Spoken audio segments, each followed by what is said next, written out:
if I can just remember where I left my clicker. My friend Leonard Cohen wrote this song.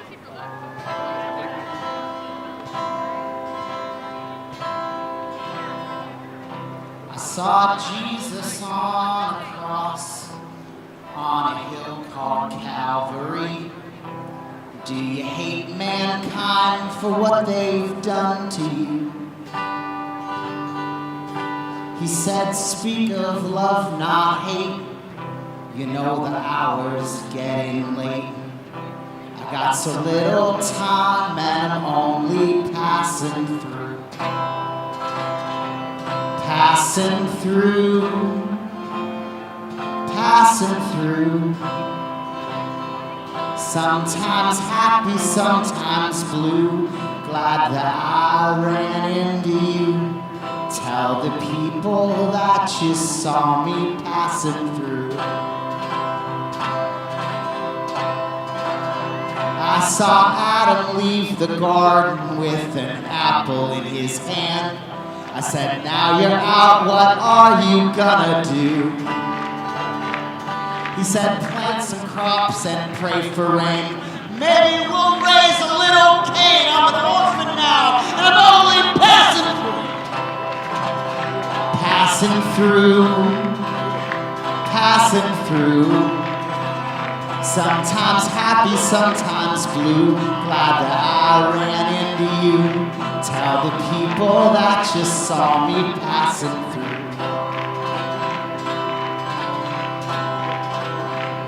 I was Washington at Valley Forge, shivering in the snow.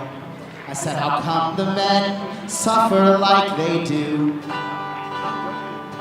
Said men will fight and die for what they think is right, even if they know they're only passing through. Passing through. Passing through. Sometimes happy, sometimes blue. Glad that I ran into you. Tell the people that you saw me passing through.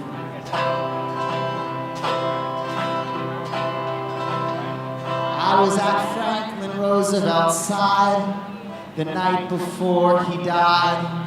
He said one world might come out of World War II. Yankee, Russian, white and tan. He said a man is still a man, or a person is still a person. We're on one road and we're only passing through. Passing through. Passing through. Sometimes happy, sometimes blue. Glad that I ran into you. Tell the people that you saw me passing through. Tell the people that you saw me passing through. Thank you!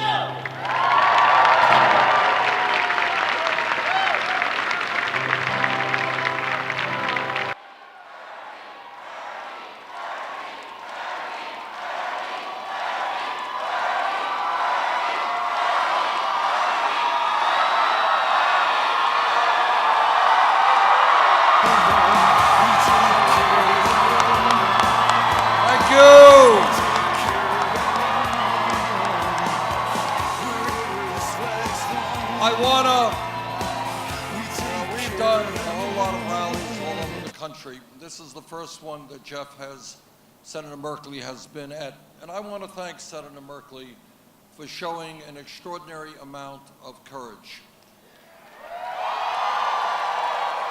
In this campaign, we are taking on the political establishment.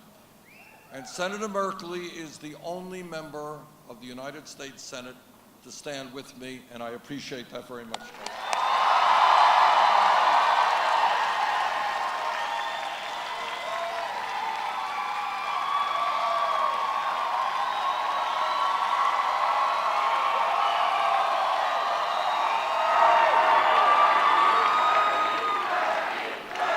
Okay, well, I want to thank all of you for being here today.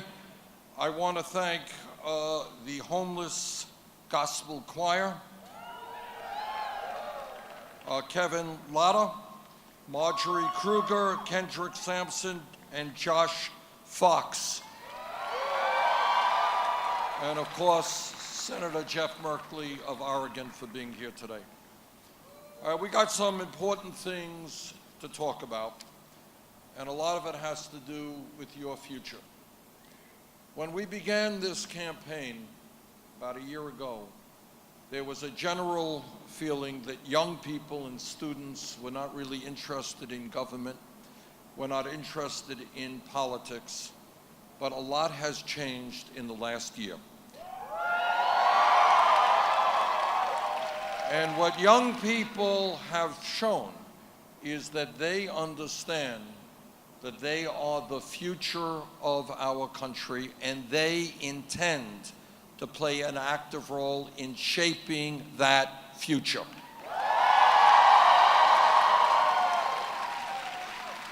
And what young people have also shown is they understand a lot more than the pundits and the so-called political experts think they understand.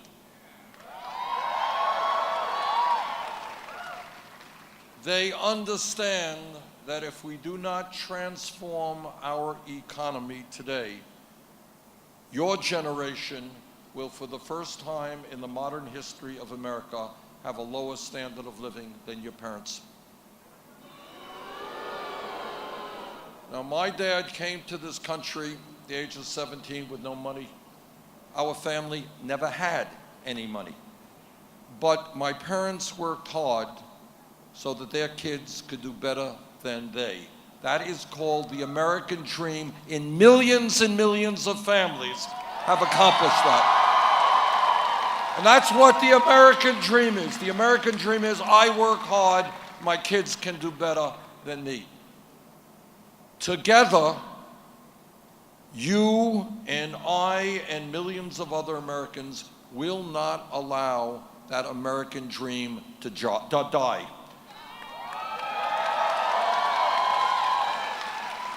You are entitled to a good standard of living, you're entitled to a decent job, and you are entitled to live in a country where the environment is healthy and where you have access to health care.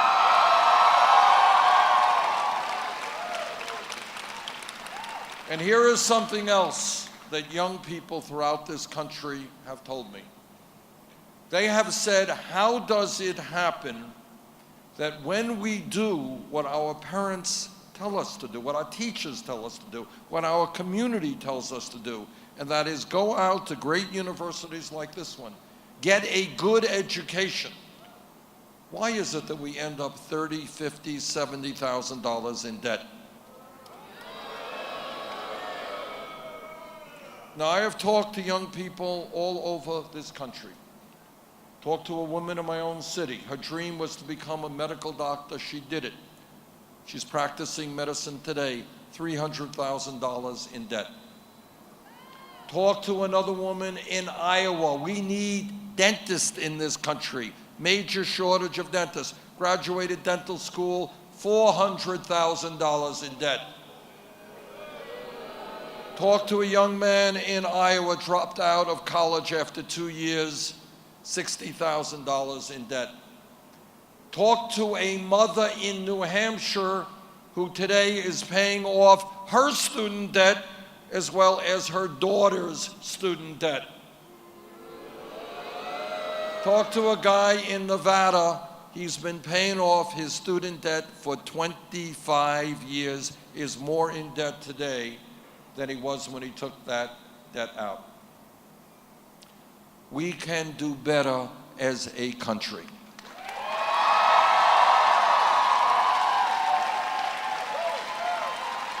What this campaign is about is asking you to think hard, to think outside of the box, to think outside of the status quo, to not accept the choices that the media or Congress or politicians give you. Because how does it happen that in Germany, in Scandinavia, and in other countries around the world, they think it is a good idea to invest in their young people so that they have a workforce which is extremely well educated. Should we be punishing young people for the crime of getting an education? I don't think so. So what are you going to do about it? All right, what we've got to do is fight back, and here is the good news. The good news is the vast majority of the American people agree with us. And this is what people agree with us on. Number one, when we look at education today, please understand that a college degree today is more or less the equivalent of what a high school degree was 50 years ago. You know what I mean by that? 50 years ago, you had a high school degree. You were pretty well educated. You could go out and get a good paying job and make it into the middle class.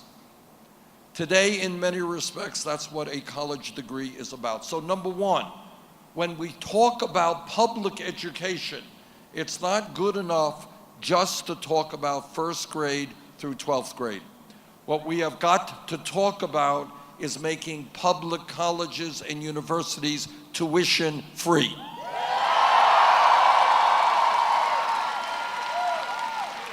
Does anybody here think that that's a radical idea?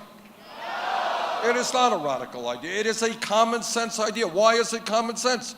Because over the years, the world has changed, the economy has changed, technology has changed. Your generation needs more education than previous generations to get the good paying jobs that are out there. That's just the simple truth. And therefore, we've got to make public colleges and universities tuition free. And the second thing we've got to do is to make sure that you do not leave school deeply in debt.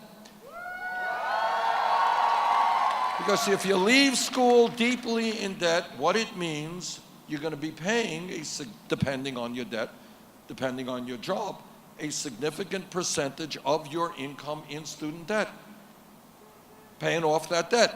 And that means, you may not be able to get married, you may not be able to have kids, you may not be able to own a home, you may not even be able to buy a car. That's pretty crazy. So what we are fighting for now is to allow people with student debt to refinance their loans at the lowest interest rates they can find.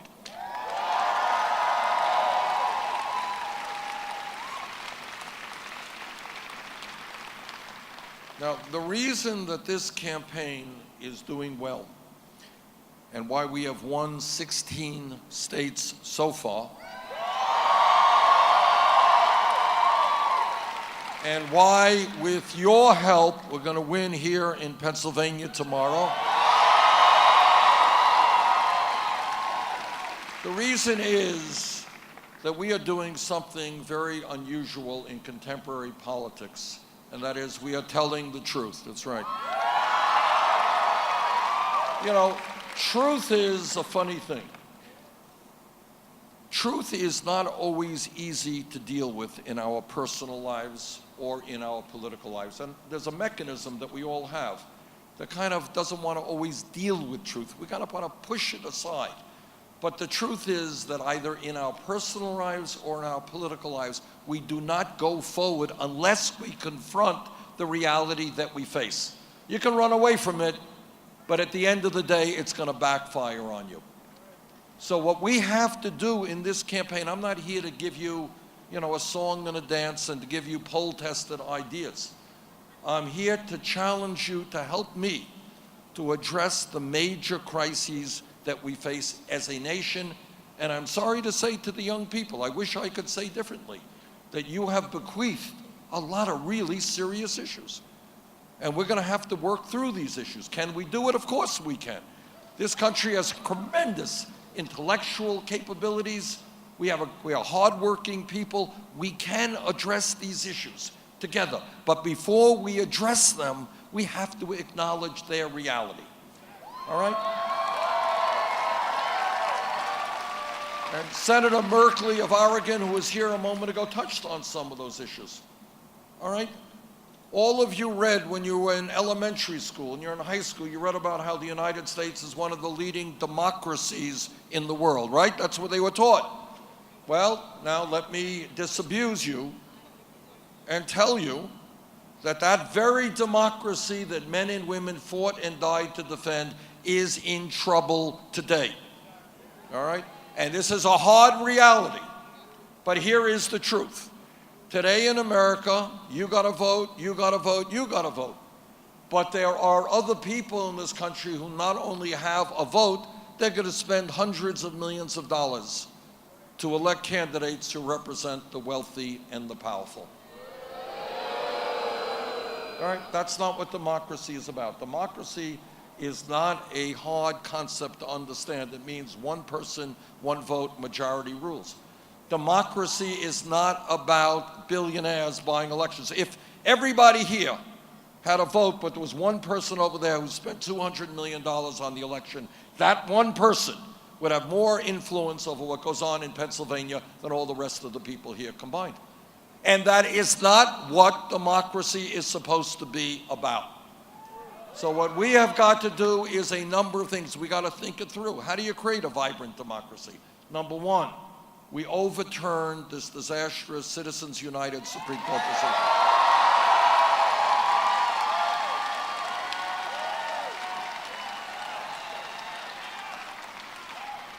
Number two, I suspect that some of you, because you're here today, might be giving thought that at some point in your lives, maybe running for office. Maybe you got ideas that you want to fight for. You live in a democracy, you might want to run for office. Well, I want you, no matter what your views may be, progressive, conservative, moderate, whatever, I want you to be able to run for office based on your ideas, not having to hustle money from millionaires and billionaires.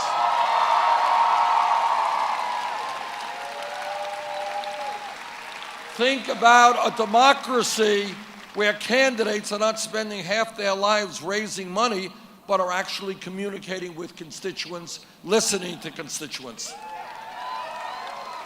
Thirdly, 2 years ago, in November of 2014, we had a national election, not a presidential election, but a midterm election, which we elected Congress and members of the Senate. 63% of the people did not vote in that election. Approximately 80% of low-income people and 80% of young people did not vote. What we have got to do is revitalize American democracy and make everybody understand. I know you got a good football team here. Football's a spectator sport. Democracy is not a spectator sport.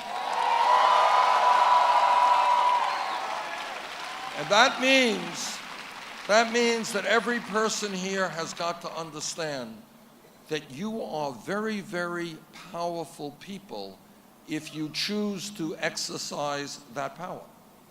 And if all you choose to do is moan and groan and complain, it doesn't matter. Nobody cares.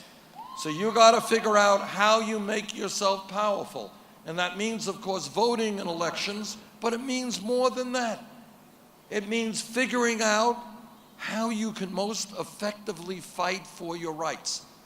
For example, I mentioned a moment ago, making public colleges and universities tuition-free and lowering student debt. There is not, I am a United States Senator. I know a little bit about this. There is not the slightest doubt in my mind at all that if millions of college students told the United States Congress very clearly that it is unacceptable that they are leaving school deeply in debt, Congress will change the law. They will make public colleges and universities tuition-free. Why? Because they're politicians. They listen to people. They don't listen to people if people are not involved. So if you do not stand up and fight, who are they going to listen to? They're going to listen to the people who contribute hundreds of millions of dollars. Who cares that you leave school $50,000 in debt? Who cares that there are some kids in Pennsylvania who can't afford to go to college? Who cares if we don't hear from those people? And your job is to be heard.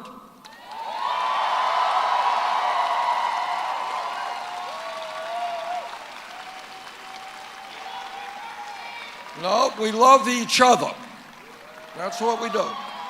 We love each other and we care for each other, and we gotta work together to pull this country out of where we are today for a better future. All right? When we talk about where we are, I mentioned what I think is the absurd situation regarding higher education. Let me also say this while we're on the subject. I grew up in a family, did not have a lot of money. My parents never went to college.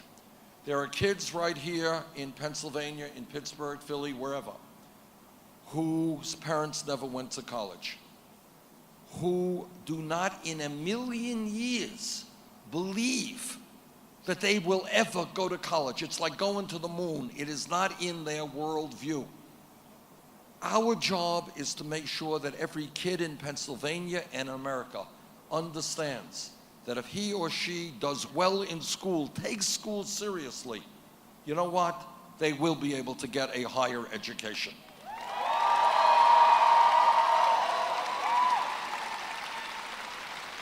But it's not only higher education. It is the whole rigged economy that we are living in today. What do I mean by a rigged economy? A rigged economy is heads I win, tails you lose. A rigged economy is where we have massive levels of income and wealth inequality.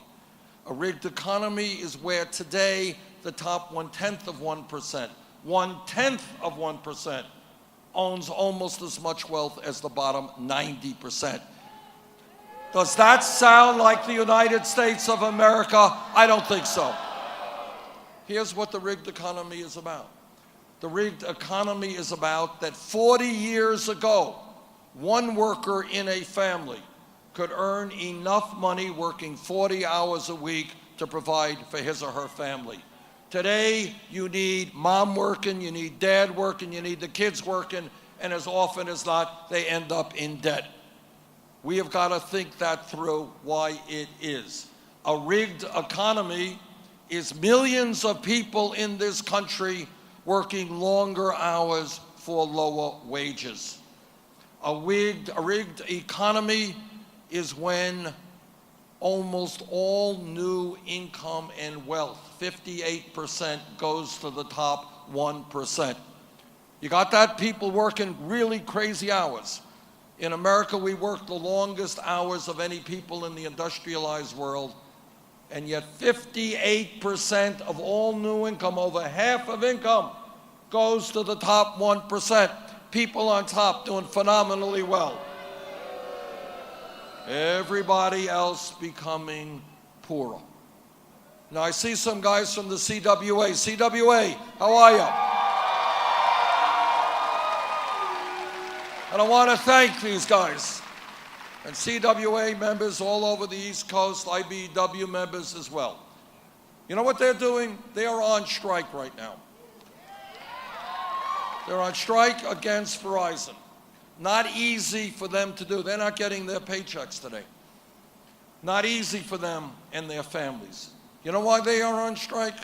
They are on strike because Verizon is an enormously profitable corporation. But what Verizon is now doing is telling these workers that their health care benefits have got to be cut. Verizon is telling workers here in this country who work for Verizon that the jobs they now have in calling centers are going to be outsourced to the Philippines or other low-wage countries. So Verizon doesn't have enough money to pay these guys their health care benefits, provide jobs in this country, but amazingly enough, they do have $18 million a year to pay their CEO. But these guys, the men and women in the CWA, are not taking this sitting down. They are fighting back. They're fighting for every worker in America, and I thank them.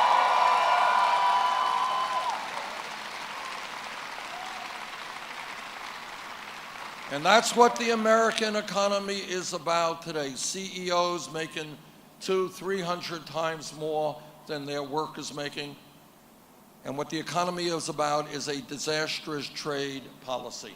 Now, I know trade is not a sexy issue. It's not mentioned on television virtually at all. But what trade has done to this country, unfair trade policies, NAFTA, permanent normal trade relations with China, shut down thousands of factories throughout this country. Millions of people lost their jobs. Jobs go to China, go to Mexico. If elected president, we are going to reverse those trade policies.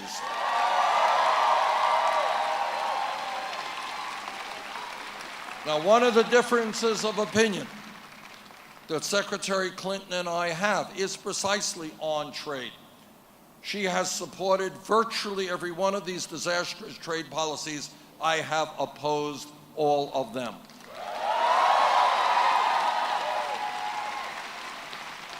One of the other differences that I have with Secretary Clinton, unlike Republicans, she understands that climate change is real, and that's a step forward, because you got many Republicans who are so indebted to the fossil fuel industry that they refuse to even acknowledge the reality of climate change.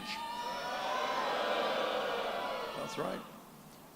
But I believe that if we are going to transform our energy system away from fossil fuel to energy efficiency and sustainable energy, you know what we need to do? We need a tax on carbon.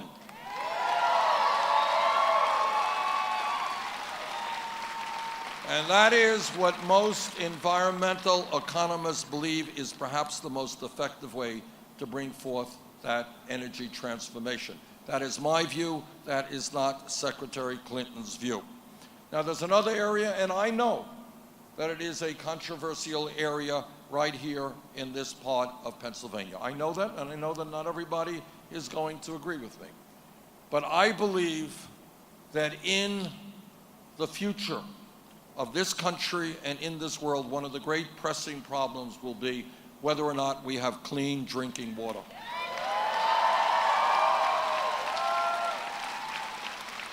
And Secretary Clinton and I have a difference of opinion. And again, I am not unaware of what goes on in Western Pennsylvania. But I do believe that if we are going to preserve clean drinking water in this country, we have got to end fracking.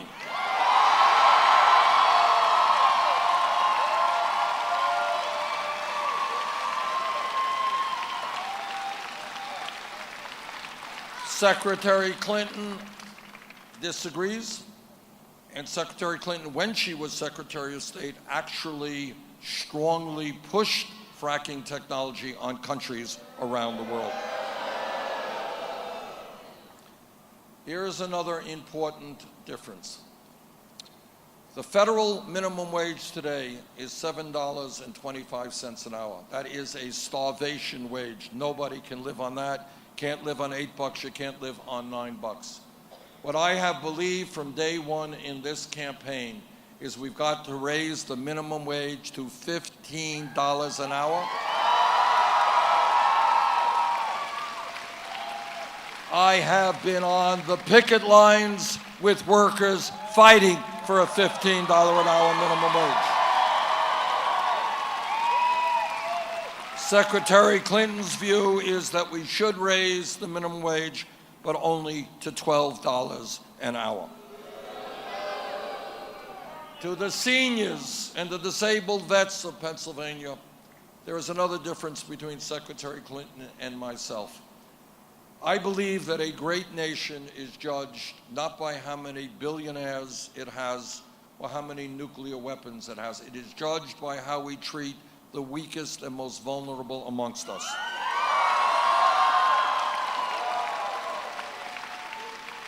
There are many seniors and disabled veterans in Pennsylvania and in Vermont who are trying to make it on $10,000, $11,000 a year Social Security. You don't hear from them. They're sitting right now in some small apartment wondering about how they can afford the medicine they need, how they keep their homes warm in the wintertime, how they eat the kinds of, get the nutrition that they need. They're suffering quietly. Nobody hears from them. Our Republican colleagues in the Senate, they think we should cut Social Security. And while they want to cut Social Security, they want to give huge tax breaks to billionaires. Well, I've got some bad news for them. That ain't gonna happen.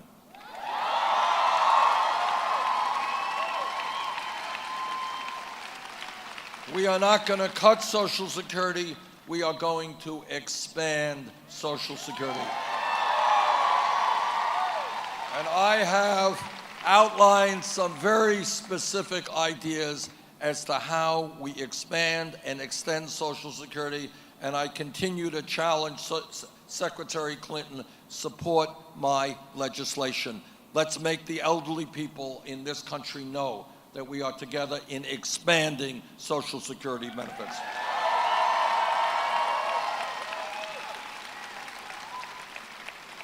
This campaign is listening to ordinary Americans and not just wealthy campaign contributors. We're listening to women.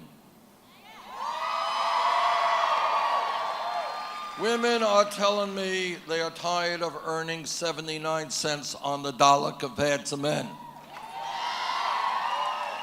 And I know that all of the men here will stand with the women in the fight for pay equity. And women and all of us are tired of hearing Republicans running all over this country talking about family values when you and I know what they mean by family values. And what they mean is that no woman here today, no woman in America should have the right to control her own body. I disagree.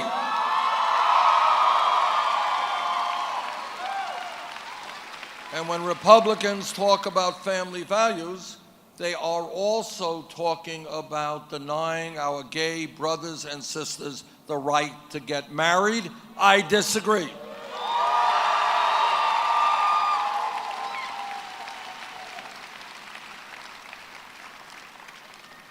I am a member of the U.S. Senate Committee on the Environment.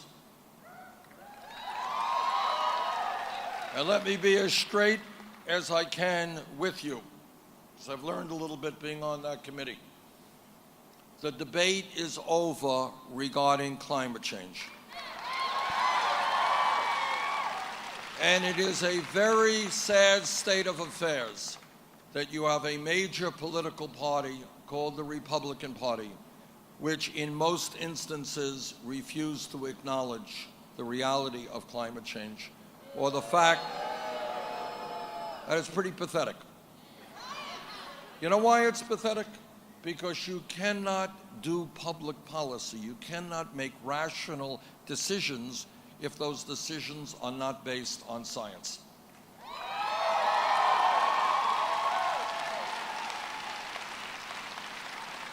And this is what the scientists are also telling us. And I think that for the young, is if we do not act boldly in the next several years, a bad situation is going to become much worse. And what that means is more drought, more flood, more extreme weather disturbances, more acidification and destruction of the oceans. It's going to mean rising sea levels where coastal communities will be flooded. It's going to mean more international conflict. Why? Because if you don't have water and you don't have land to grow your crops, there's going to be international conflict over limited natural resources. Together, we can combat climate change effectively if we have the guts to stand up to the fossil fuel industry.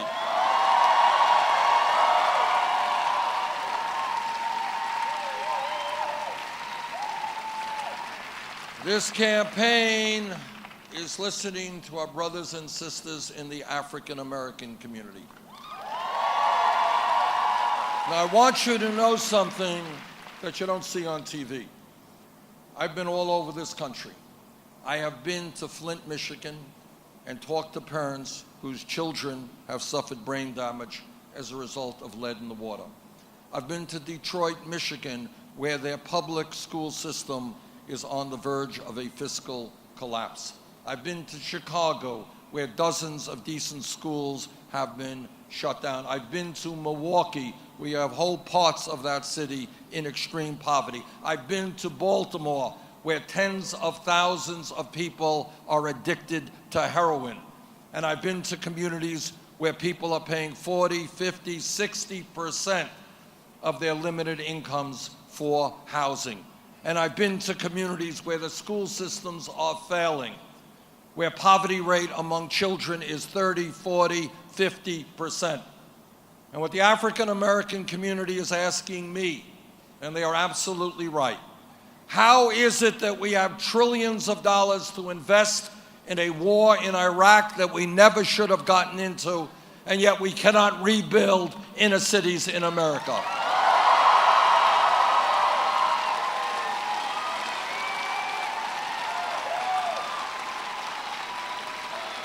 Well, you know what?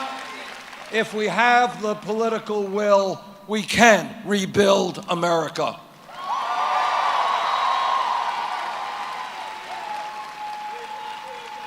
Instead of seeing youth unemployment rates for high school graduates of 30, 40, 50%, how about providing those young people with jobs and education rather than jails and incarceration?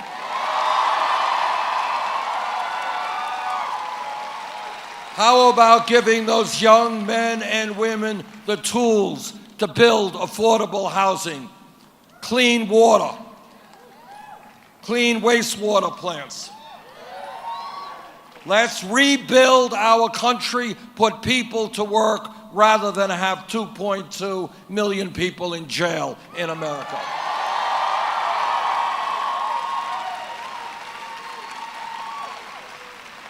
This campaign is listening to our brothers and sisters in the Latino community. And what they are telling us, that there are 11 million undocumented people in this country, many of them today, right now, are being exploited. Because when you don't have any legal rights, your employer can take advantage of you, not have to pay you the wages that you are owed, terrible working conditions. Together, we must move, in my view, to comprehensive immigration reform and a path towards citizenship.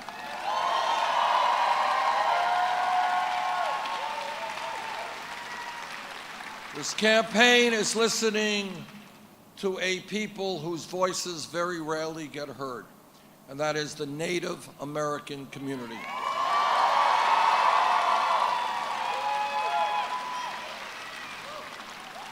They are a very small part of our population, but we owe the Native American people a debt of gratitude that, in fact, we can never repay.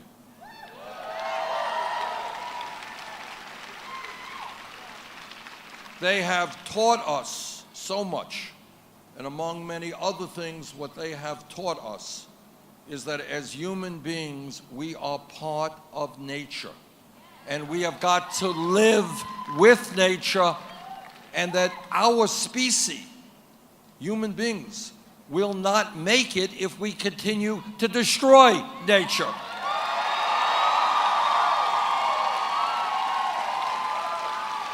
And that is a legacy that we have received from the Native Americans, who understand that truth better than perhaps any other people.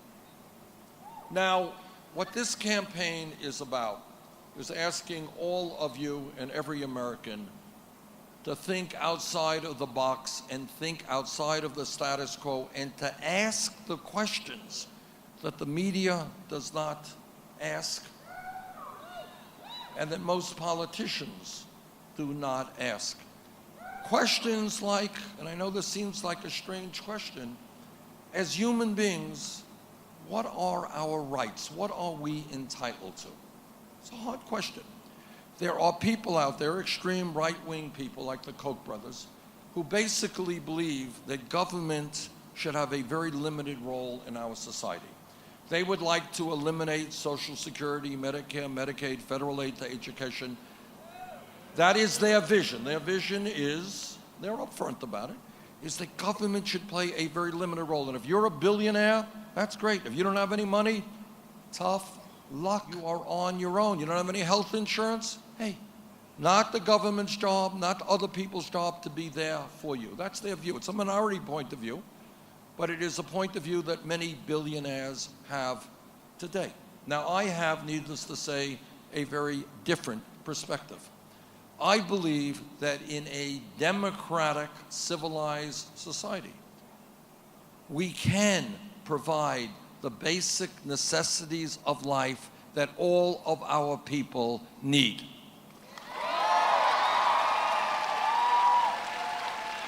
Now, in a speech way back in 1944, it's a speech that, for whatever reason, never got a whole lot of attention. President Franklin Delano Roosevelt gave, that's right, one of the great presidents, that's right. FDR gave a speech, I think it was a State of the Union speech in 1944, if I'm not mistaken, and what he talked about was the need for a second Bill of Rights. All right, what does that mean? First Bill of Rights provides us with freedom of speech, freedom of religion, freedom of dissent, all of the basic freedoms, political freedoms that we enjoy as Americans and that we are very proud of. But what he said in 1944, he said, we have got to go further. He says, is a person really free if that person is working for low wages and is struggling every day just to keep their heads above water? Is a person really free if that person gets sick but can't afford to go to a doctor? Is that person really free if he or she cannot get the education that they need? And what he was talking about, this was a long time ago, back in 44, is the need for a new Bill of Rights, which says that in a democratic, civilized, great nation like ours, we have got to rethink the rights of our people. And one of the major rights where we are lagging today behind every other major country is the issue of health care. Now, I want all of you to know what you may not know, because the TV folks don't talk about this very much. We are the only major country on earth not to provide health care to all people. Do most of you know that? How many of you have been to Europe? Anybody here been to Europe? Good, all right. If you go to the UK, if you go to France, if you go to Germany, if you go to Scandinavia, if you go to Canada, I live 50 miles away from the Canadian border. All of those countries, every major country says that health care is a right of all people. And you think it through. You think it through for 5 seconds. All right, we have a medical problem here? Okay, we're on it. If you think it through for 5 seconds, if you are poor or working class and you get sick, should you be able to receive the same quality health care as somebody who has a lot of money? I agree. Health care should be a right of all of our people, a moral right of all of our people. That's who we should be.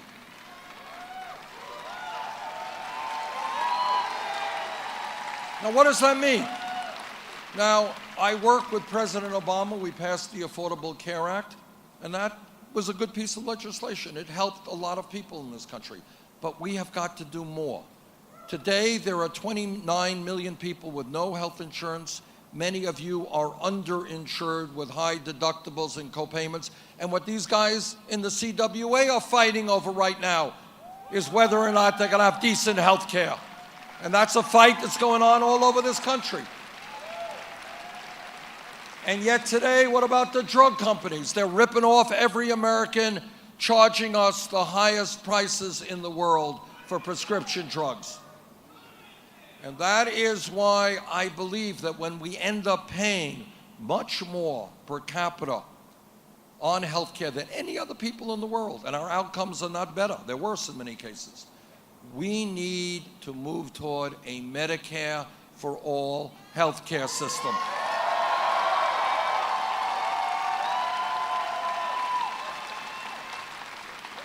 You know what that means? It means that Americans will not have to stay in jobs they do not want just because they get decent health care at those jobs. It means that any one of you can exercise your entrepreneurial capabilities, start a new business, and not worry about whether your family has health care. And it means for the average middle-class family that we can save thousands of dollars a year on their health care costs.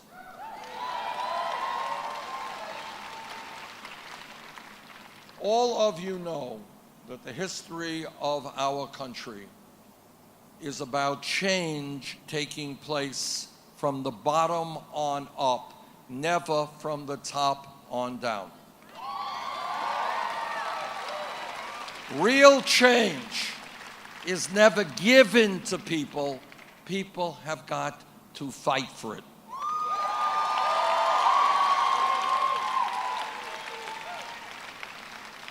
+100 years ago, when workers were forced to work 7 days a week, 12 hours a day, when children were working in factories and on farms, working people came together and they said, we will not accept that reality.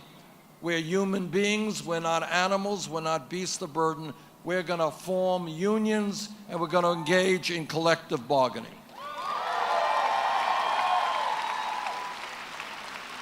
And the men and women of the trade union movement helped create the middle class of America. It wasn't given to them, they fought for it.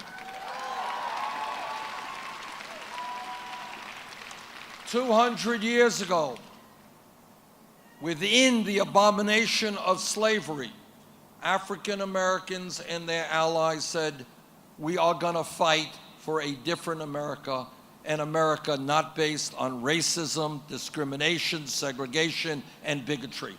And many of those people went to jail, and some died in that struggle to help end racism in the United States. And 100 years ago, not a long time, we forget that women in America did not have the right to vote. Women did not have a right to get the education they wanted or the jobs they wanted less than 100 years ago. But women stood up and fought back with their male allies to say that in America, women will not be second-class citizens.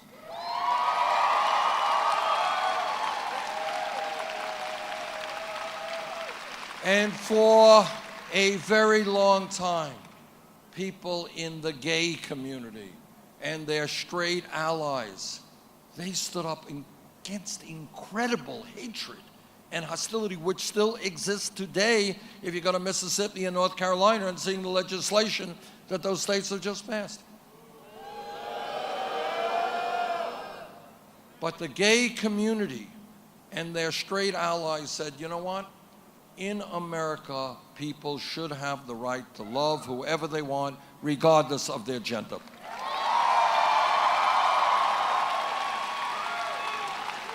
And today, gay marriage is legal in 50 states in this country because of that effort.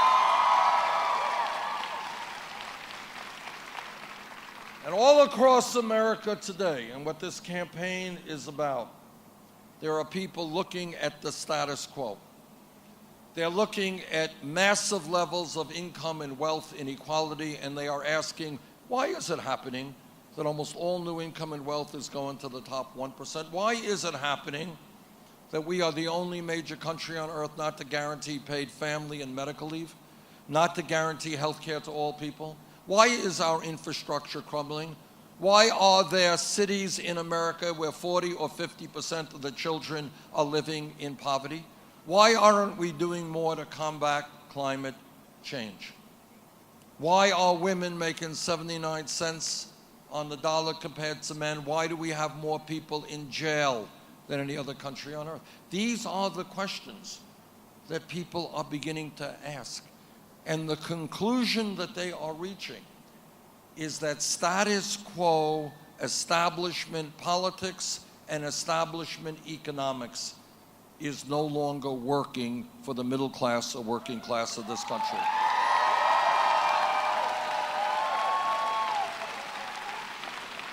And from coast to coast, people are standing up.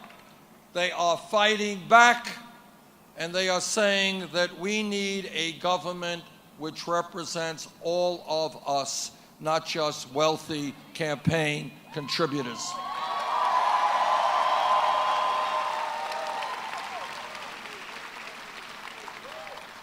Tomorrow, there is a very important Democratic primary here in Pennsylvania. And as I understand it, somebody correct me if I'm wrong, but I think we have same-day registration here in Pennsylvania. Is that right? We do not have same-day registration. All right. All right. I would hope that most of you, how many of you are registered to vote? How many of you are coming out to vote tomorrow? Okay. That's what I wanted to hear. This is what we have found. All over this country, what we have found is that when voter turnout is high, we do very well. And I believe that if there is a high voter turnout tomorrow, we're going to win here in Pennsylvania. So come out to vote tomorrow. Bring your friends and your coworkers, your uncles and your aunts. Let's have the largest voter turnout in Pennsylvania history tomorrow. Thank you very much.